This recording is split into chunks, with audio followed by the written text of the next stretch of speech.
Audio Jungle.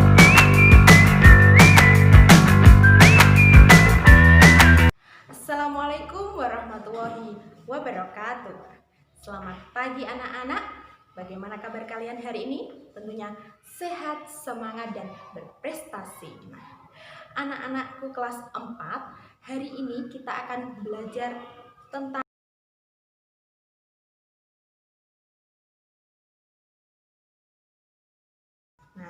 sebelumnya kalian tentu sudah tahu Indonesia itu adalah negara yang memiliki keanekaragaman budaya. Salah satunya keanekaragamannya adalah agama. Agama di Indonesia itu ada 6. Agama Islam, Kristen, Katolik, Hindu, Buddha, dan Konghucu. Pada kesempatan kali ini kita akan belajar tentang bagaimana kita menerapkan kebersamaan itu dalam keberagaman. Tujuan pembelajaran kali ini adalah yang pertama, siswa mampu mengidentifikasi gagasan pokok dan gagasan pendukung teks tertulis kebersamaan dalam keberagaman beragama. Yang kedua, siswa mampu menjelaskan bagaimana bunyi itu bisa terdengar oleh telinga kita dengan runtut. Sekarang kita masuk ke pokok bahasan yang pertama, yaitu tentang gagasan pokok dan gagasan pendukung. Tentunya di dalam subtema 1 kalian sudah belajar tentang hal itu. Apa yang dimaksud dengan gagasan pokok? Masih ingat bukan? Kalau lupa, Bu Rizka ingatkan lagi. Gagasan pokok adalah gagasan yang menjadi inti atau dasar sebuah paragraf. Sedangkan gagasan pendukung adalah gagasan pengembang dari gagasan pokok. Anak-anak masih ingat tidak cara mencari gagasan pokok?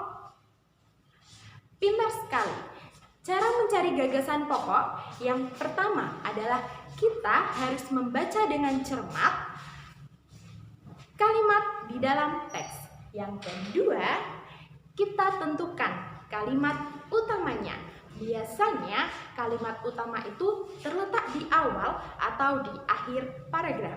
Kemudian langkah yang ketiga, baru kita mencari pokok pikiran atau gagasan pokok dalam paragraf itu, yaitu dengan menjawab apa yang sedang dibahas di dalam paragraf tersebut atau kalimat utama tersebut. Coba kita praktekkan bersama-sama di dalam teks yang berjudul Bekerja Sama Dalam Keberagaman. Coba kita lihat di dalam paragraf 1 berikut ini. Edo dan kelima temannya mendapat tugas untuk melakukan percobaan tentang bunyi. Sepulang sekolah, mereka berkumpul di rumahnya. Setiap orang sudah menyiapkan peralatan yang dibutuhkan.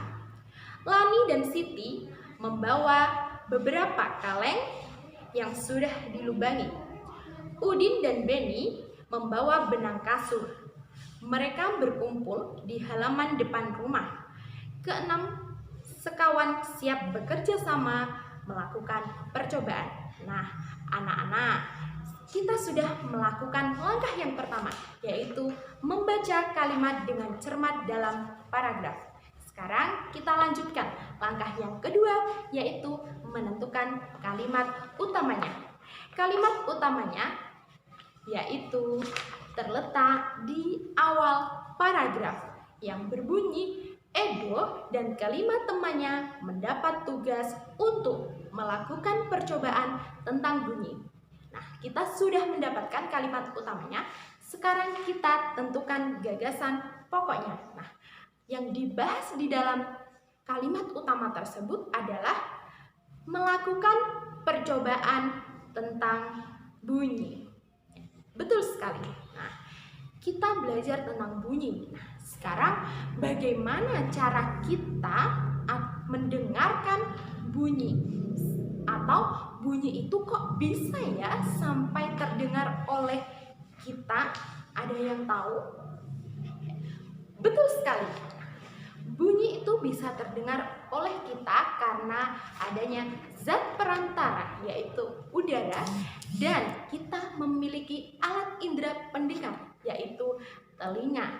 Nah, sebelum kita belajar tentang bagaimana bunyi itu bisa kita dengarkan, kita belajar dulu tentang bagian-bagian telinga. Anak-anak, silahkan kalian simak video berikut ini. Tahukah kamu, telinga kita terbagi menjadi 3 bagian. Ada telinga luar, telinga tengah, dan telinga dalam. Setiap bagian telinga memiliki fungsi tersendiri loh. Klik bagian telinga satu persatu dan perhatikan penjelasannya ya. Telinga luar. Pada bagian ini, telinga menampung gelombang bunyi, teman.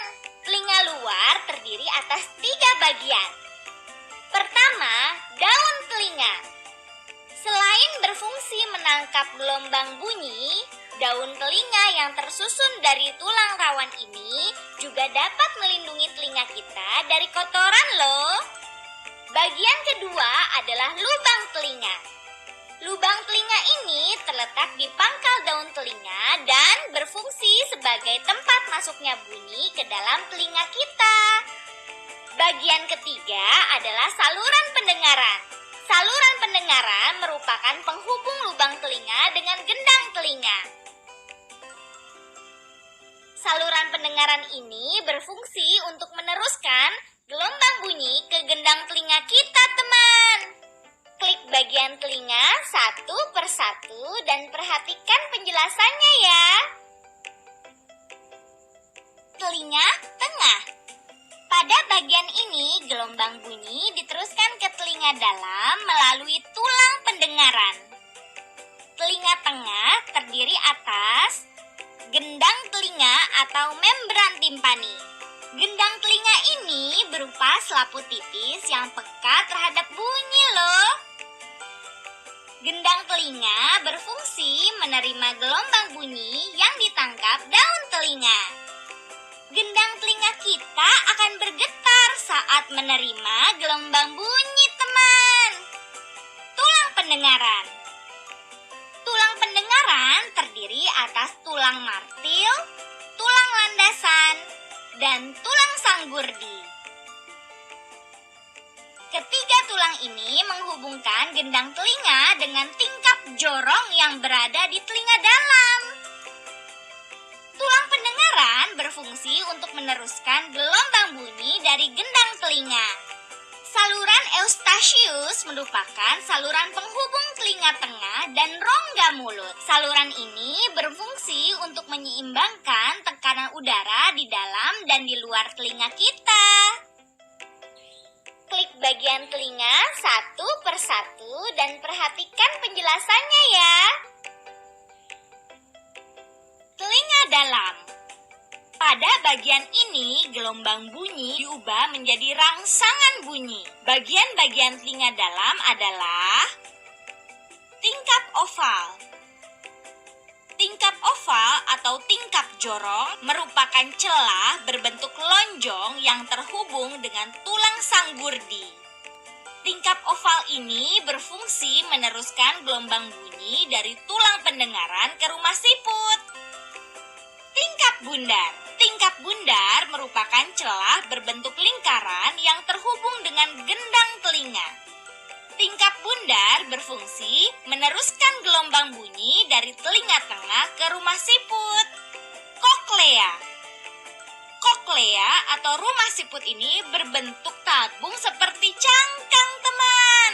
Rumah siput ini berisi ujung-ujung saraf pendengaran dan cairan endolimfe. Rumah siput berfungsi menerima gelombang bunyi yang menjadi rangsangan bunyi untuk diteruskan ke saraf pendengaran.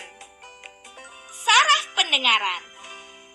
Saraf pendengaran berfungsi untuk menerima rangsangan bunyi dari rumah siput yang selanjutnya dikirim ke otak kita, teman. Saluran setengah lingkaran. Saluran setengah lingkaran terdiri dari 3 saluran yang terhubung dengan tingkap jorong. Saluran setengah lingkaran ini berfungsi sebagai alat keseimbangan tubuh kita loh. Nah, anak-anak, bagaimana setelah kalian melihat video itu? Sudah tahu bukan?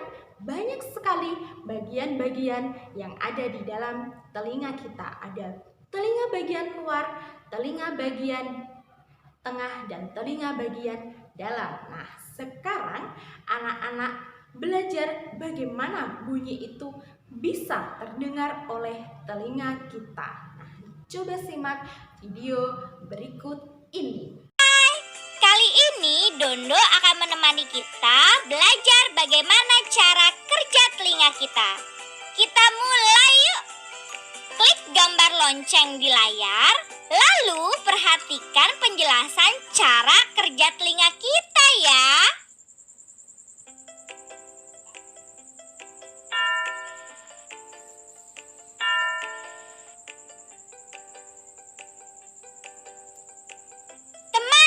Gelombang bunyi yang merambat melalui udara ditangkap oleh daun telinga kita.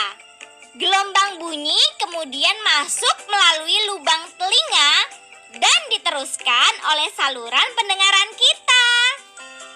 Gelombang bunyi yang diteruskan oleh saluran pendengaran tersebut menggetarkan gendang telinga kita. Setelah itu, getaran diteruskan tulang pendengaran kita menuju rumah siput, melewati tingkap jorong dan tingkap bundar. Selanjutnya, getaran sampai di rumah siput dan menggetarkan cairan endolimfe di dalam rumah siput. Getaran tersebut merangsang ujung saraf pendengaran yang kemudian disampaikan ke otak, teman. Akhirnya kita dapat mendengar bunyi deh. Kamu sudah paham bukan? Agar lebih jelas, perhatikan bagian cara kerja telinga kita ini ya. Dah. Nah, sekarang anak-anak sudah paham kan bagaimana bunyi itu bisa terdengar oleh telinga kita. Coba nanti anak-anak jelaskan lagi bagaimana bunyi itu bisa terdengar oleh telinga kita. Cukup sekian pembelajaran kali ini, semoga bermanfaat untuk kita semua. Tetap semangat dalam belajar. Bu Rizka akhiri dulu, wabillahi taufiq wal hidayah. Wassalamualaikum warahmatullahi wabarakatuh. Audio Jungle.